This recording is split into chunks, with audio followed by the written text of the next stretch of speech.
Hello guys, welcome back to my YouTube channel. Please don't forget to like and subscribe. Thank you. So today I'm excited because I just got this new wireless lapel mic. It came in last night, but I had to wait till this morning so we could do the unboxing together. So I saw this online and well, I think I fell in love with it and I just wanted mine. So at least I could use this for my videos also. So well, let's unbox it and let's see what's inside. Okay, so this is me removing the pack and wow, this is actually nice. This should be the transmitter.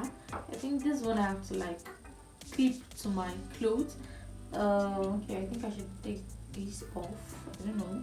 Okay, then this should be the receiver. This one I'll insert into my phone. For those of us using iPhones, this is for iPhone, and I think they have others for Android also, the Type-C version and all of that. So let me take this off too.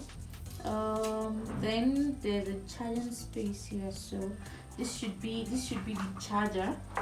Let's see if I'm not mistaken. Yes, this is the charger and it's Type-C. Wow, it's for this, if I'm not yes, this is for this. So well, according to what I saw online, I don't need any app to use this. Well, I pray I don't forget to give a review on my next video because I'll be using this on my next video.